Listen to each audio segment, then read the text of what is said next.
Hi everybody, Sean back from the Sci-Fi Model Guy, and welcome back to another build series. This time, folks, we're going to be building the Klingon Bird of Prey from AMT. This is a 350 scale model, so it would go really well with an Enterprise refit or even a TOS era that if you want to create a story that they time travel or something cool like that.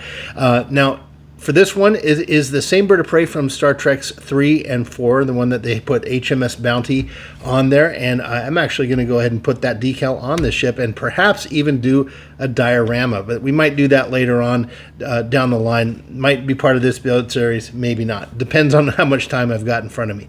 Anyway, so it's going to be a quick series, everyone, at least the building part, 2 or 3 videos tops, and most of it's built right now. You can see right here. It's coming out really well. One of the things I do want to point out, we're not doing any lighting on this one. I'm just sticking with weathering, and it's in landed mode, so I kind of want to do it like it was in Star Trek 4, or at the end of Star Trek 3 and 4, when the ship is landed, it's powered down, there's no lights, there's nothing on.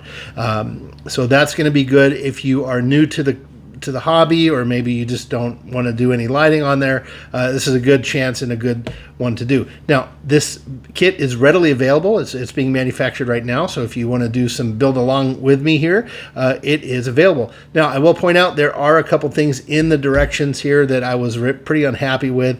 I still got to figure out something, how to do the feet or the landing things. I'm going to have to look at some other videos and how folks are doing that. It is not clear in the directions, so AMT kind of dropped the ball on that. You'll see that in the video and there. So this one, everyone's going to be concentrating more on weathering, getting the ship to be kind of banged up and everything, because obviously we know Klingons aren't well known for putting their ships through a car wash. So anyway, now that stuff out of the way, there's a big announcement here. I'm going to put a community note on there as well. We are going to be doing a redraw for the Enterprise 650 giveaway. It was pointed out that maybe some names were missed, so I'm not really sure about that, but I'm going to go through all of the videos that we put up here prior to the drawing, and I'm going to go through by hand and look and make sure I capture each and every entry. So just to point out, this is a redraw from people who entered before. I'm not taking any new names, nothing like that. And the person who won, Carla Burton, who won before, she will still get her Enterprise. So this is a second one. I'm just redoing it just to make up for the fact that maybe I missed a name, and also because of the requirements for being present on the live stream weren't announced earlier on that. So I just want to make sure that we're fair to everybody. So that being said, you do not have to be present for the drawing, which is going to take place this coming Sunday, October 27th, 6:30 p.m. Central Time, on the next installment of the Sci-Fi Workshop, which brings us into that category, or that topic. The Sci-Fi Workshop stream number 2 will come this Sunday, 6:30 p.m. Central. We're going to have a wonderful guest, everyone, Gary Ambrosia. You do not want to miss this one. Gary is, for those of you who know, you know how much cool stuff this guy creates, and it's amazing. He's a collector of movie props. He does movie prop recreations. I mean, you name it, and he does it authentic, everyone, just like you would see in the movies and stuff, and you're going to be amazed at some of the cool stuff he's got. And there's one item in particular I'm really hoping he brings out, so I'll make sure to ask him for that. I can't release it, can't spoil it now, but you guys are going to like it if he does. So again, you do not have to be present in the live stream to win for the redrawing. However, for those of you who entered, it will be your responsibility to at least watch the live stream live or the rerun of it to make sure you see your name. Now, the drawing will take place within the first 10 minutes of the live stream. So I'm not going to force you to watch all of it.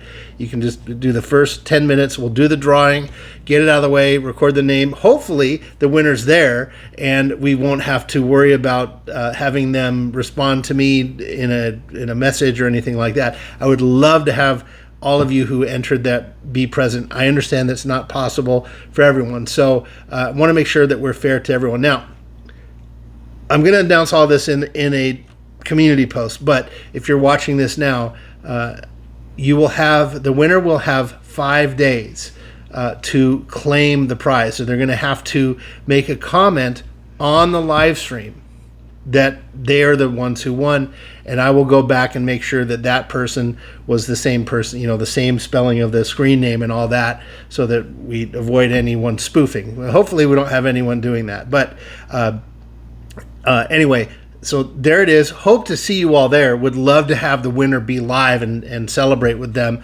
But if not, I totally understand. And I do apologize for anyone who may have been discouraged or anything, that think like, oh, they have to be present in a live stream. Maybe I live overseas or something. So lesson learned on my part, and I do apologize. So hopefully this makes up for it. We're going to give everyone who entered that legitimate good chance to win. But you will have 5 days from the drawing date to claim the prize. And I'm going to put all this in a community post so it's in writing and everyone. So, all right, that's it for the intro. Sorry about that long one. Wanted to get that there, but please do join us, whether or not you entered the contest or not. Join us this Sunday, 6:30 p.m. Central, for the Sci-Fi Workshop, episode number 2 with Gary Ambrosia. And if you want to check out Gary's YouTube channel, it's at Gary Ambrosia here on YouTube. He's got a lot of cool little funny videos, some silly things, and then some cool time-lapse build stuff that he's done for some movie props. You want to check it out. Can't wait for that. Can't wait to talk to Gary about building and doing all kinds of cool stuff. And then we have more lined up down the way, folks. We got at least 2 people that I know of that are going to be on the show, and hope, well, 4. I'm so sorry. It's like there's a lot. So really looking forward to it, having a lot of fun. And we will definitely get to those viewer mail submissions. So please continue to send me pictures of your work. I promise you we will feature those. We will get them on the live stream and talk about them at length, instead of just like a 2-minute blurb in the beginning of one of these videos. We're going to be really diving in, really admiring all of your work, showcasing your stuff live in the live streams. I think that is a better place for it. So, okay, everyone, enjoy this video, and we will see you down the road. Take care. Well, everybody, let's try this again, huh? And what I mean by that is that this is the second unboxing I have done with this kit. So the unboxing video I recorded, I think maybe a month ago now, it's gone. It's just gone, as I probably will have said in the intro to this video. So it's actually, I think it's going to be a good thing, because I've made a couple of decisions in the middle of building this thing, and learned a few things to talk about it in the unboxing. So we're having a little bit benefit of experience. Now, I will disclose here that the reason I have this second kit is because I ordered it thinking a piece was missing. It wasn't, and I'll explain that in a minute. Now, full disclosure, there are a few things about this kit, specifically with the instructions, mostly with the instructions, and then the little piece I thought I had lost, that gave me a little bit of a disappointment. That being said, I love this kit. It's beautiful. The quality of this is good. The detail is excellent, and it glues together just really nicely. I'm not even going to do any putty work on this one. It's that good. Now, you probably could, but the way that all these lines are on this thing, like with the wings, it looks like seam lines would be something you'd expect to see on a ship like this. Very angular, and a lot of pieces up and down and stuff like that. So that's kind of a good thing. Kind of like the Galactica, to be, so many contours and things on these ships. Anyway, let's open her up. Now, here she is, and as you can see, this one has not been opened. So the reason I ordered this, let's get to that one right off the bat. The landing gear for this, because this ship is really cool. You can display it in flight mode, where the wings are kind of down. The attack mode, I think, where they're halfway up, and then landing where they're up. So, for instance, I'm sorry. I think this is attack mode, and then cruise mode is where they're kind of level, imagine a bird just kind of gliding along, and then for when the ship lands, the wings fold up, as in Star Trek 3, The Search for Spock, which we are going to do. So let me put these away. So the piece I thought I was missing. Now, one thing they are these two little sorry about that. I didn't know what I was going to say. There are these two little pewter pieces right here that I'm holding in my hand. These are part of the landing structure, and this is really cool. I wasn't expecting them to include actual metal pieces. So like they're hydraulic things that go onto the legs on the bottom of the ship that go onto the landing to the feet. I thought that was a really cool addition. And when I was going through my my pieces, I'm building the ship, and I'm like, where are these legs? It was calling for these pieces in the instructions. Well, it doesn't say in the instructions that these are pewter, and it didn't say that they were in here. And the reason I didn't know to look at it because I don't open this base usually. You know, this is the last thing I open. I had no need to open it and deal with this rod or anything. So also, the reason I didn't, because I'm going to display this thing in landed mode. With the landed mode, you don't need the base and you don't need the rod. So it was kind of, doesn't make sense to me why they would put these things in here. If you only use this when it's landed, then you're not going to be using the base. So I didn't understand why. Yeah, anyway, I'm just kind of like a little minor gripey there. But anyway, that's the whole reason why I ordered the other kit. And I was going to say something about it in one of the videos. And then I'm digging around and I like, oh my gosh, there they are. So actually, I take that back. I learned that I was looking at another video. It's a YouTube video of a guy building this, and he said, oh yeah, these two pewter things. And wait, they're pewter? I had no idea. And then I went and looked in here. I thought that maybe they were in this thing, and I went and found this bag that was underneath the desk that I put away, and there it was. So really long whoops. Hello. Long explanation for something that's very simple. Let's make sure the camera's aligned here. And we'll pull it out a little bit. There we go. Okay. So I'll go ahead and start talking while I'm opening these guys. And we'll discuss these pieces and what I'm going to be doing with the painting and stuff going forward. It's kind of weird to like talk about stuff I've already done, but you haven't seen it yet. So again, when I open the bags, I always inspect them, make sure there's no little pieces that fell off in there, and then just put it to the side. Don't need to be in a hurry to throw stuff away. Yeah, there's one piece. I had opened this thing up before looking for that pewter piece, so.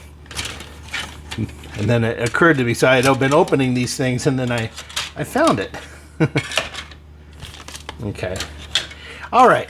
We'll start off here. This is the engine in the back. I think it's like an impulse engine there. And then this is a clear part for the torpedo tube.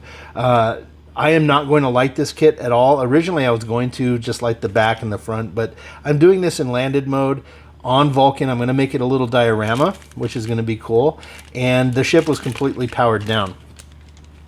And if you're wondering, when I said the end of Star Trek 3 or the beginning of Star Trek 4, yes, I am going to handwrite HMS Bounty on the hull, or I might make a decal for it. I don't know.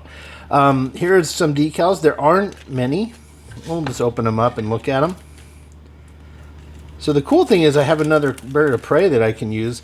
Now this is a 350 scale, so I can make a battle scene between the Enterprise A, or not the Enterprise A, but the refit Enterprise and this ship. So it's very few. These I think go on the front of the engines. There's like these gray engines on the front. Actually, why not just show you? So this is her right now. She's mostly built, and these things go on the front there. Little sneak peek there for you guys. So yeah, just a few decals, some markings on the side. Really simple, really nice, which I like. And let's see here. Okay. So one thing to call out is whichever mode you're going to build this ship in, you are not going to use all of the parts. So we'll talk about that really quickly. Let's move these guys out the way. Okay. So here, for instance, are 3 versions of these engines, those gray things that I showed you on the sneak peek. you're going to use different ones depending on how the wings are situated, up, down, or level. And you can kind of see these ones are bigger, you know, these ones are a little bit more flat there, and I think these are kind of in between. Now this is the parked version. I think this is the one. Hard to tell. I can't remember now. But yeah, so choose whichever mode you're going to be doing this in, and then you'll be using those pieces. So like you can see here, these sprues are identical, and this one here, we'll break that off. So right there's 3 choices right there. So you're going to have one of those 3, and the other 2 you can just store away and save for scrap pieces or other stuff. But there's some really neat pieces on here, which we'll talk about in a second. Okay. Now, here's another problem that I have with the ship, and I wish I would have recorded it. Maybe I did in the one that survived, I'm not sure, but actually, hold on, we'll get there. One cool thing about this, the details on this are super cool. These are like the feathers on the wings. There's all kinds of detail on here, all kinds of little lines and panels and bumps and cool science fiction stuff. I don't know which one of these is the bottom and which ones are the top. Well, top and bottom, I don't know which one. So there's that, and there's this little piece, which on my other one, this fell off, so you got to be careful. A couple of these pieces can fall off. The neck, or the main hull of this, is in 2 pieces. You've got this piece here, which is the top. Oh no, this is the bottom of the main hull, and this is the top. So it's gonna it goes together like that. They glue together really well, really nicely, good fits. I didn't have to sand much. And all of these other pieces are extremely detailed. Here's like the underside where the torpedo tube is. You've got some really cool things like a hole here, and really neat details there. A lot of chances to use some metallic colors to do like piping and stuff. This little guy, this horseshoe, goes up in the front to add just some texture to the ship. And all in all, I'm really impressed with the quality of the plastic here. And look at, well, at least I was on the original one, and now that I'm looking, or on the first one I built, but now looking at this one, it looks like it's very consistent. So the quality of the material is good. I just have a big issue with the instructions, which we're going to get to. Not a big issue. Let me take that back. A minor issue, and we'll talk about that here in a second. So, paint scheme for this one. Originally, when I started opening this, in the first unboxing video that I did, I said I was going to do it in all these different greens and kind of like a camouflage effect, where I had some dark greens and some little lighter greens and all that. I've dispatched with that. So the main color of this ship is this one here. This is Tamiya XF5 flat green. I ordered this. Now I do have a lot of other greens here that I was going to use, and my initial idea was to do the flat green for the ship and then do some areas darker, some areas a little lighter with that, and just to give it not like an army uniform, but you know, just some areas a little darker than others. I'm scrapping that idea because, for one, we're doing a really cool technique on this called a salt and hairspray technique, which I really can't wait for you to see. I love doing this effect, and I will bring later on in the one preserved video we have, you will see that applied, and it's a way to give metal flaking, like paint is coming off of metal. And it's a really cool effect, really used a lot with army, military model building and stuff, but I thought it would be a fitting thing to do on this, and it really did turn out cool. So I was going to do all these different colors with the airbrush and little spots here and there, and I'm thinking, you know what, with the metal flaking that I'm going to do, and then with the panel line accents and the stains, we've got these 2 things here, and other stuff that I can use with the Tamiya weathering system, which is this. We're going to be employing a lot of this Torino Weathering Master to apply smudge and dirt and oil and stuff all over the ship. And then we've got these 2 things. These are Model Masters. They're not made anymore. These I've had for a long time, and I just absolutely love them. Now, you can still get this kind of stuff from Tamiya. They are in models like this. So for instance, this is their rust one. It's an accent color, orange brown, but I really like these Model Masters enamel stain. I just love them. I used them for the R2D2 and R5D4 builds that we did. If you go back and look at those videos, you'll see how good they are. And when they dry out, I just add a little bit of thinner in there, and it comes right back. And I just love these. They got the little marble in there to mix it up, and I'm gonna keep these for a long time. But if you don't have it or can't get it, these are just fine. The panel accent lines, and we're gonna use that in combination with the Tamiya Weathering Master to really smudge this ship up, because it's a Klingon ship. They don't take it to the car wash.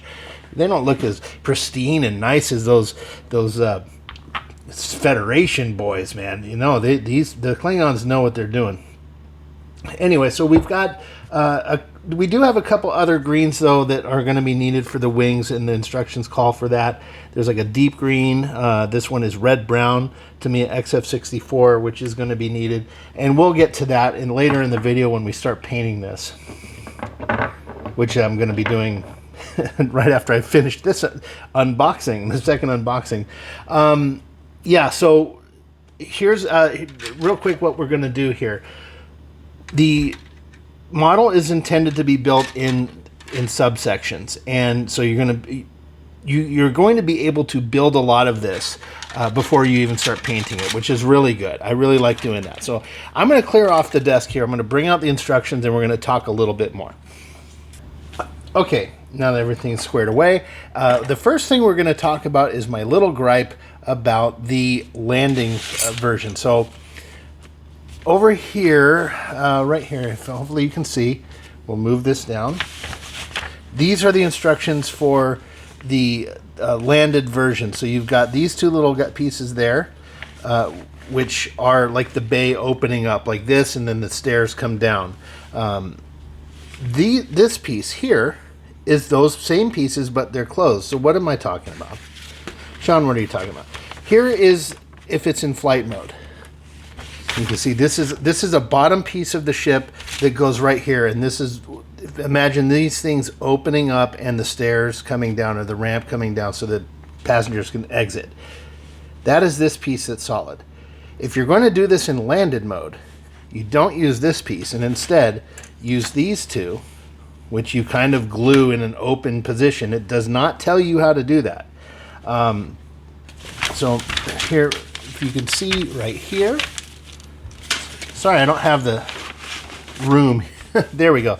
Okay, so right here, this is step number 3 in the instruction book that I was following. I found the flight, the parked mode, which was this set of instructions, and then I went to step 2, and I put these the guns together, no problem, same thing, right? No matter what mode it's in. And then step 3, and here's the bottom of the hull, and here's this weird piece you put there, and then this guy that goes underneath, right? It does not say anything here, flight mode or landed mode. It doesn't say any of that. It's just step 3, and then you come to step 4, and you're like, wait a minute. What are these pieces? I already have something that looks like that. So what they really should have done, and I was very disappointed because I had to take the thing apart and I didn't understand, and I'm sure other people have had this problem. Just, this is landed mode, or sorry, this is flight mode, this is landed mode, and they really should have put step 3 or 3A, or say pick one, you know, something like that. Really disappointing. And then here, these don't say, these are those little pewter landing legs that we were talking about.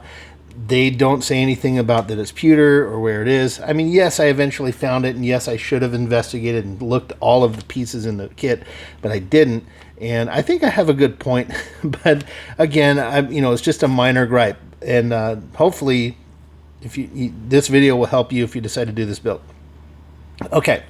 Everything else after that is pretty self-explanatory and pretty easy. The only other problem, though, I do have with these instructions are the angles. Like, look here. This is the ramp. These are little handrails that go on the ramp. And then these are little hydraulic things that attach to the ship.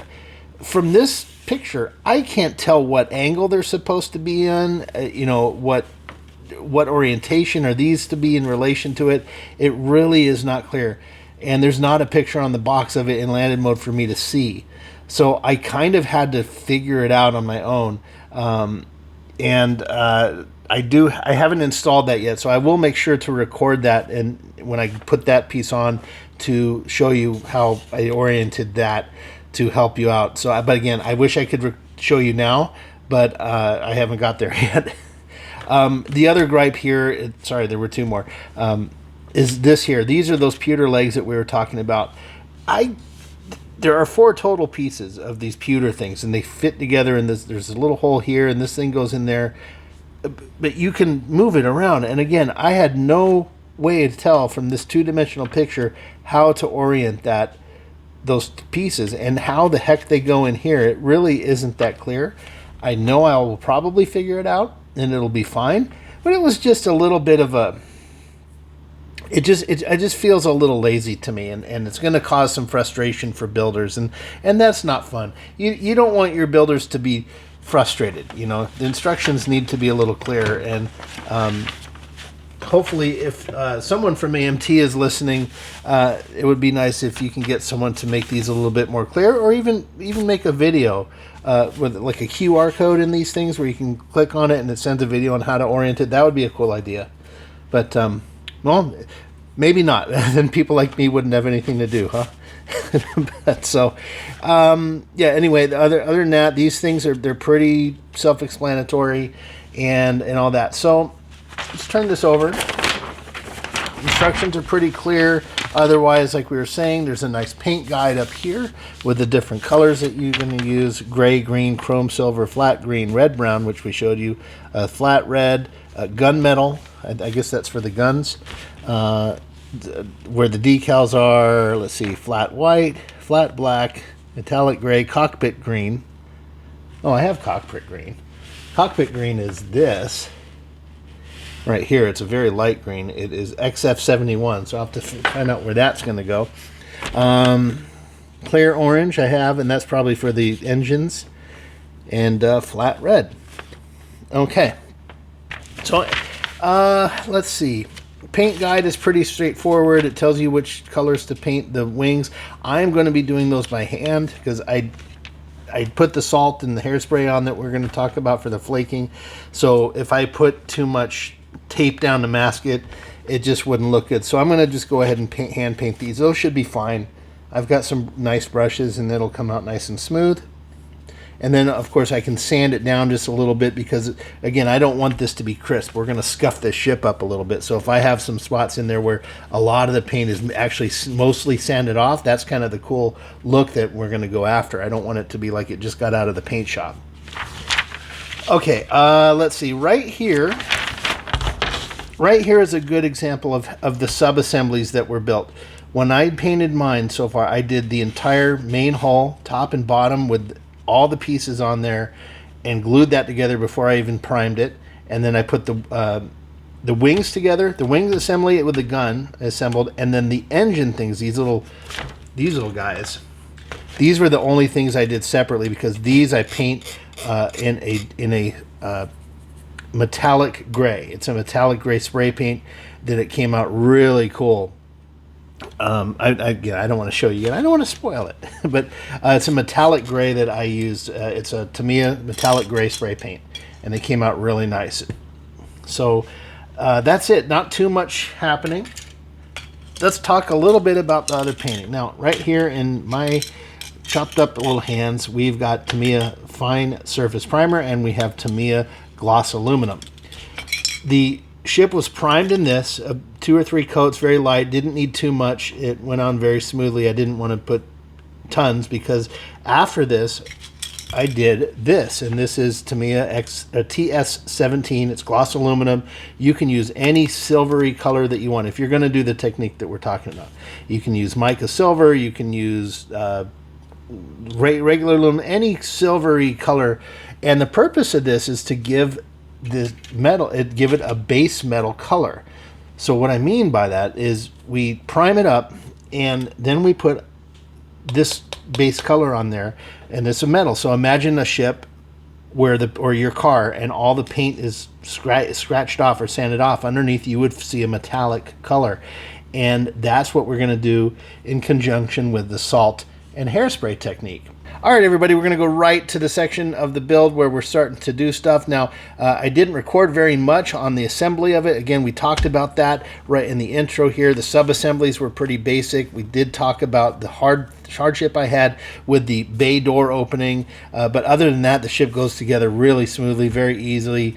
You'll have no problems. You just do the sub-assemblies like we talked about, build the wings all together, do these little engine-y guys separately right there, and then you put the rest of the ship together and then start detailing. Okay, see you in a second.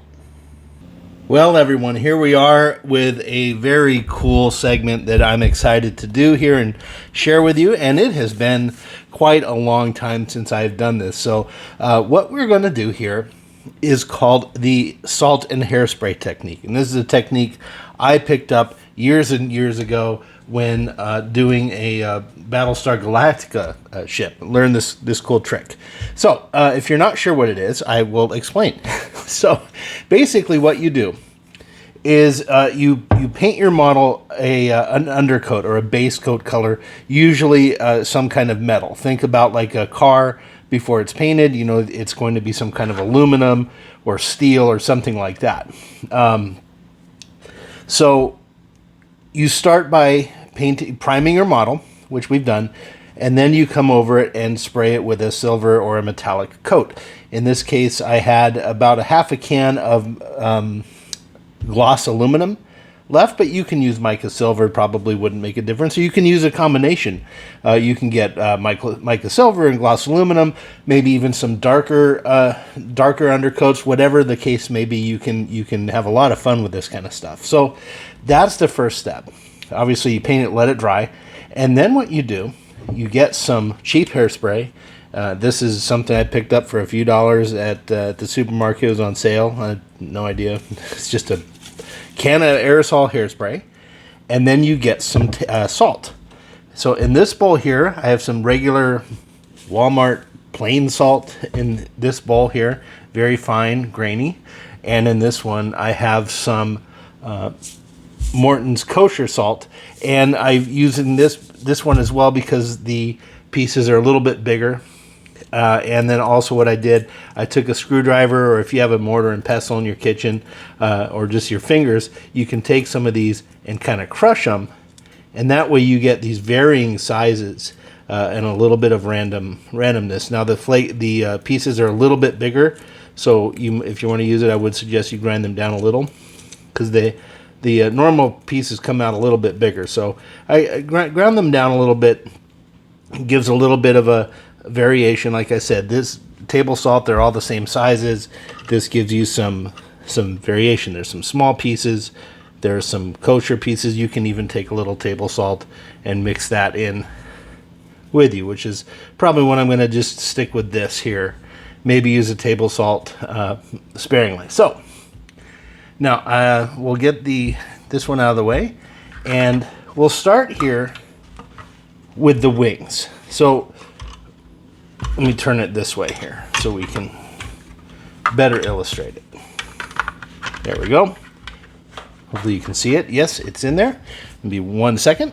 Okay, so here's the ship. Now we have to think of the let me backtrack a little bit. The purpose of doing this, when we use the hairspray, what we do, we spray the area of the ship where we want to have some flaking. Spray that with the hairspray, and then you just take the salt and you just sprinkle it on there, and the hairspray is sticky and the salt will stick on to the model. And then you leave it there until all of your painting is done. And once all of your painting is done, you just take an old toothbrush or a soft brush with some water, and you just gently scrub it away. This is a thick brush. I'm just using this to demonstrate. Oh, wait. I'm sorry. I have an actual old toothbrush in here. So after it's done, you just take a little bit of water, put it in there, and just gently do this on the scrub the model, and those salt flakes will dissolve and come off, exposing the base metal on there. I'm sure you've probably already figured out what this does, but the salt actually just acts as small masks. It blocks the paint, the subsequent coats you're going to put over this, and at the end of the process, when you scrape it off, you're left with that bare metal on there, and it has some really nice effects, like paint's been flaking off or flicking or something like that. So when we do something like this, we have to consider, one, how much do you want to do? Do you want to do super heavy use, light use? And then also this is to consider where to put these flecks. So on a ship like this, especially with a bird of prey which can fly through the atmosphere, we would probably see flecking on the front where the ship is heading into dust, into atmosphere, things like that. And the same would happen for space as well. As it's traveling through the front of the ship that's exposed to space, for instance, the front of the wings, maybe up here on the hull here, and on the nose, on the front of the nose, both top and bottom of the ship. Maybe you'd have some here on the guns, and you want to think of this thing in a wind tunnel. If you could see the air going through, that's kind of what I'm trying to get at. So we want to have this in realistic parts. And then you can have some areas that are just random. Like here, you could say, oh, there's a big rust spot there, or there's a big flake here, or a whole bunch of paint came off for whatever reason the ship was fired on, or something like that. You can go completely bonkers with this stuff. So I think for this build, we're going to go pretty heavy on the flaking, because we're going to be having a lot of shades of green. These feathers parts on the ship have a lot of color. There's going to be a lot of variation, a lot of things going on with this ship. So I'm going to do a lot of flaking. I just want to I want to have some fun with it. And then also, let's not forget there are these parts, which I guess they're part of the engine housing or something. They're sure they're on incorrectly, but yeah, I don't even know. But we're going to do quite a bit of flaking here, and I think for this I'll do the table salt, and what we'll do is this is going to be painted a metallic gray, and this is a very almost black color, so this is going to be some really cool contrast when we get this table salt in there, especially down inside and masked with that. That's going to have a really cool effect. In fact, I'm going to go get another ship to kind of show you what I'm expecting to see with this, so stand by for one moment. All right, here we are. Here is the Battlestar Galactica that I was talking about before, and this is from the new show, or the most recent version. So if you look down here, I'm going to zoom in, you'll see all of this flaking, all of these little variations on gray. So underneath here is pretty much what I did with the bird of prey. Undercoat is a silver or gloss aluminum, and then the top coat is just a dark gray or a gunmetal gray or something. I put quite a bit of salt on this one because the Galactica in the show was old and beat up and had gone through a lot, especially toward the end of the series. So you'll see in areas like this is a really good example.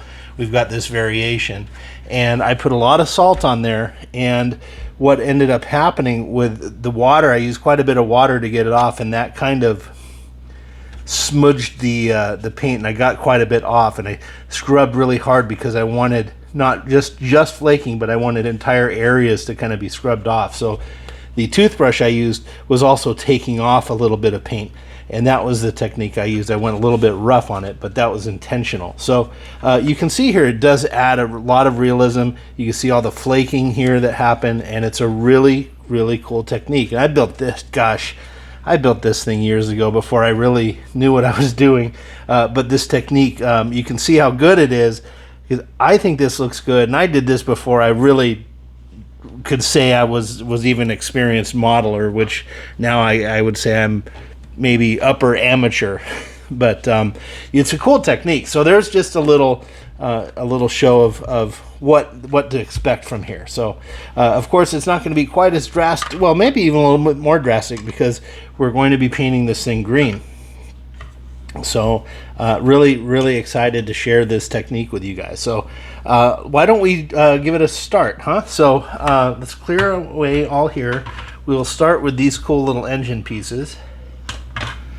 And the reason I want to start with these, because they're small, and I can also, when the water or when the hairspray dries, I can go ahead and paint these with the metallic gray right away, because these aren't going to be green or shades of green. This is just going to be that metallic, so we'll be able to see the results very quickly.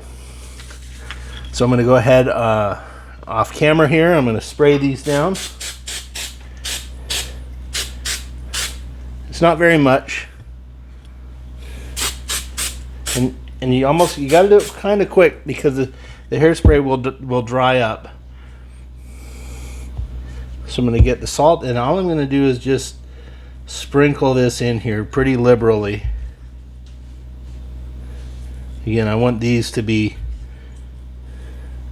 really flaky because they're engines, so you would figure that these would get quite a bit of use. I think that part might end up being green. I don't know. I have to look at the pictures. Okay, so there's quite a bit of the small salt, and then I'll grab some of the bigger. You're gonna end up getting a lot on your towel or your workbench, and it's okay. Some's gonna bounce off like it's happening here. We just want some to be sticking. So right there, I got some nice big chunks on there. That's gonna turn out to be really nice, and that's about it. All right, well, that's it. That's kind of the technique, really, all we do. So we're going to move these over here, and why don't we do the nose of the ship, or the bridge. So I'm going to take this bottle and I'm going to spray. I'm just spraying the nose a little bit, and you can probably hear the spray off camera. And don't worry, the the hairspray rather should not affect your thing. Now, here's one a cool thing to point out. So you notice how I have the ship pointed straight up. Now the reason for that, I am still zoomed in here. I'm so sorry about that. All right, the reason for that is if we want a realistic effect of debris and stuff hitting the thing, you got to imagine the ship flying through space. Well, I can't throw salt at it, from this way. So the best way to do that is to hold the ship upright and let gravity act like it's sending the ship through space. So why don't I do this? I'm hesitant to spray on the towel here, but what the heck. Smells like a salon in here. All right, so we've sprayed that, and again, I'll just drop that down, let gravity do it, let the hairspray catch what it wants.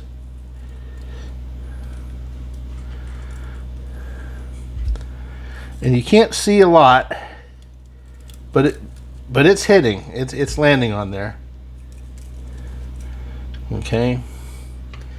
We'll just do a little bit up here. Like I said, I'm doing quite a bit, but that's fine. I want this ship to be really cool with a lot of this stuff going on. I don't think, for a Klingon ship, I don't really think it's possible to overdo it, Okay. Well, there's that. We'll put that aside. And since I'm recording, why not? We're going to do the wings. Again, the wings are going to... The breeze is going to be hitting it from the front like this. So we're going to put the majority of our spray on the front, or a good amount there, so we can get a lot sticking to it. And we'll just drop this down like a master chef.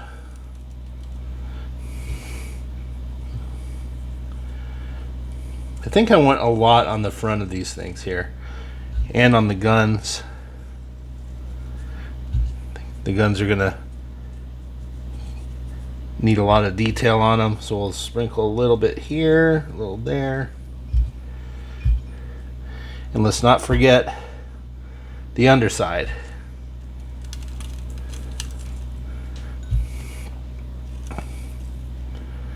Okay, There's one wing. Anyway, I'll stop the recording there. Hopefully you get the idea. It's a very, very easy technique. It's just cheap hairspray, some table salt, and then at the end you get some really cool effects. So I'm going to continue doing this, you guys, and give these pieces a chance to dry from the hairspray. I'll go put the fan on it, then I'll paint them.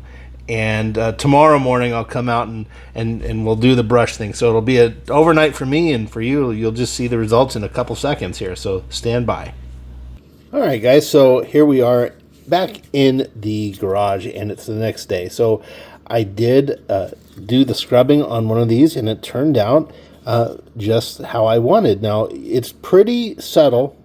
You might have to look a little bit to see this, but if I compare these next to each other, you'll see, well, it's kind of hard because this one you can see the grains of salt in there, and this one I scrubbed off. So you can kind of see there's some variations of the gray, and especially down there, there's some of the flaking worked. We see some good results here.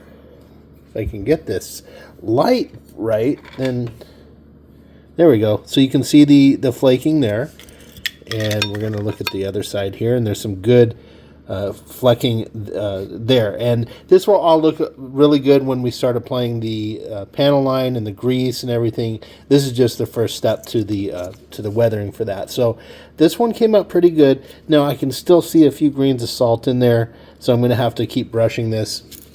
And this one though, maybe it was the paint, but when I took the paint off, it was really hard. It's like the salt is really in there. So it took me quite a while. So this is what I'm going to do here is just kind of show you basically the idea here. So I've got some distilled water in there, and I ended up like kind of really having to soak this thing to get it to come off. And again, it might be the paint, might be the hairspray was particularly sticky. Maybe I put a little too much. I don't know, but what I'm trying to get through is that it was a little bit more difficult than I remembered it, but it did work. It just took a little bit more elbow grease. So this is a brush. This is a plastic bristle. I don't have the metal one, but this one, it's kind of coming off pretty well on this one. Maybe it was just that other one. But yeah, you go as hard as you think you need to. Just if you use a brush like this, make sure it's not wire, or you probably will strip off way too much paint than you intended and actually get to the bare plastic underneath. So you don't want to do that. We just want to get the salt off. It might take a little extra water than you anticipated. I can feel it. There's definitely feel the salt in there. But with enough water and enough patience, it will come off, and we can already see the variations in the color there, just like we had wanted. And here's the side. Let me start brushing this off. So obviously you don't want to do this with decals on there. There it is. You can kind of see what's going on there.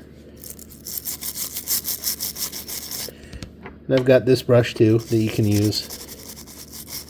This one actually might be a little better.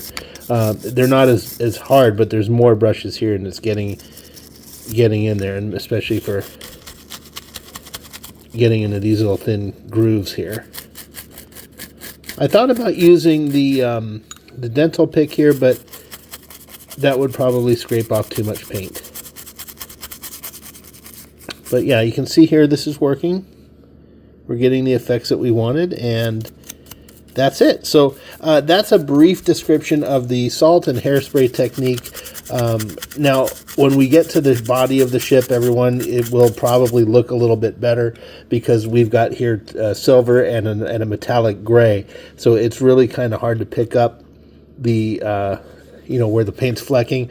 But that's fine. I didn't expect it to be a massive difference. The more I scrub here, the more we can see it's turning out how I want to. But when we have the silver exposed from the green is when we'll really see that on the hull of the ship when we get going. So we'll have another section here where we show this and show the effects of it. But I was just anxious to get this going and seeing how they turned out. And I'm pretty happy with it. So we'll see you in a minute.